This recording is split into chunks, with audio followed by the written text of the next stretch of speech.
रचना ने समझा कि आज के एपिसोड में दिखाया जाएगा कि यहाँ पे नंदिनी बताती है चाची को मिल नहीं मिल रही है। तो यहाँ पे चाची भी बहुत ज्यादा परेशान हो जाती है और इन दोनों में से किसी को भी समझ नहीं आता है कि आखिर मिल गई तो गई कहाँ।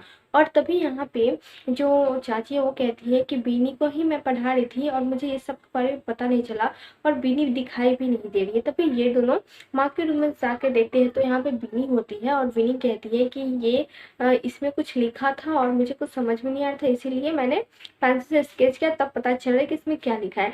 तो नंदिनी पढ़ती है तो वो उसमें लिखा होता है कि पंडित जी के साथ पास कहीं जा रही है।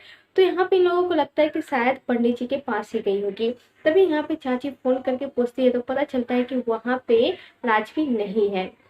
तब यहाँ पे ये दोनों और भी ज्यादा परेशान हो जाते हैं।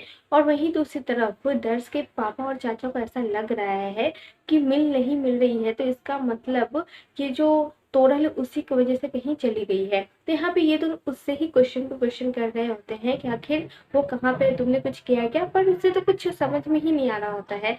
तभी यहाँ पे ये दोनों सोचते हैं कि इसे इनके ही रूम में लेकर जाते हैं। तो ये दोनों लेकर ही जा रहे होते हैं तभी दर्श मिल जाते हैं। तो ये पूछते हैं कि आप लोग इन्हें कहाँ लेकर जा रहे हो। तो इसके पापा बताते हैं कि ये मेरे रूम में थी तो मैंने सोचा कि गेस्ट रूम में रख दूँ। तो यहाँ पे दर्श कहता है कि ठीक है। और वो ये भी बताता है कि उसने कोई हॉस्पिटल में बात किया है इनकी एडमिट करवाने की बात, तो वो लोग आज ही लेने के लिए आ रहे हैं। पर यहाँ पे दर्श के पापा मना कर देते हैं। वो कहते हैं कि अभी राजवी तो मिल नहीं रही है, तो उसे तो ऐसा लग रहा है कि यही राजवी को गायब की होगी, तो ये बात नहीं बताता है। और वो कह देता है क्या शोभित का शादी है तो हम लोग कुछ दिन तक यहीं पे इसे रहने देंगे। तो यहाँ पे जो उधर से वो मान जाता है। फिर आगे दिखाया जाता है कि शोभित चार्मी के पास आता है उससे बात करने के लिए। तभी यहाँ पे वो सुनता है कि चार्मी किसी से फोन पे बात करके कह रही होती है कि आज शादी नहीं होगा तो लहंगा की जरूरत नहीं है। तो यहाँ पे शोभित ये सुनने के बाद कहता है कि तुम तो ऐसे रिएक्ट करी जैसे कि तुम्हें पहले से पता था कि आज शादी नहीं होगी।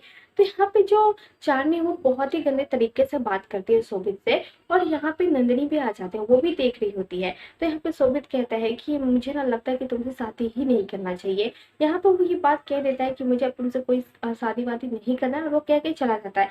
तभी यहाँ पे चार्मी के चेहरे पे स्माइल आ जाती है और वो मनी मन बहुत ज्यादा खुश होती है और कहती है कि यही तो मैं चाहती थी। यहाँ पे नंदिनी देख लेती है तो वो कहती है कि इतनी बड़ी बात शोभित भाई ने कह दिया, और ये स्माइल कर रही है। तभी नंदिनी उसके पास जाती है तो यहाँ पे चार्मी का ड्रामा शुरू हो जाता है।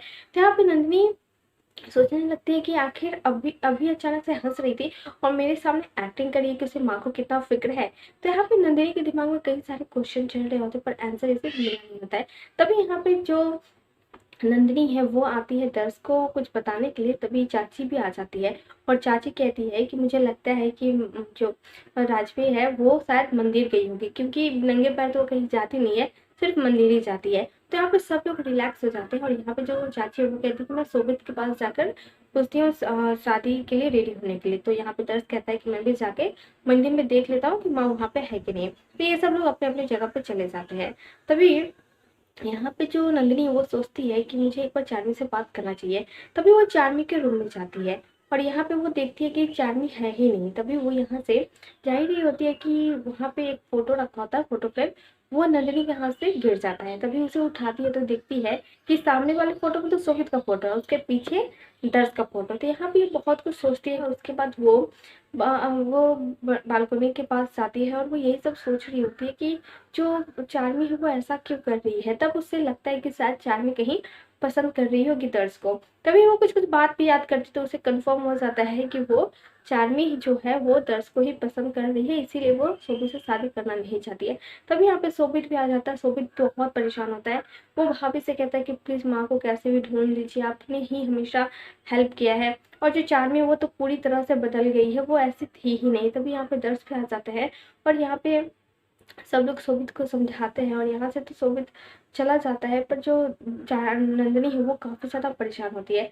फिर आगे दिखाया जाता है कि यहाँ पे जो दर्श है वो चार्मी के रूम में आता है उससे बात करने के लिए।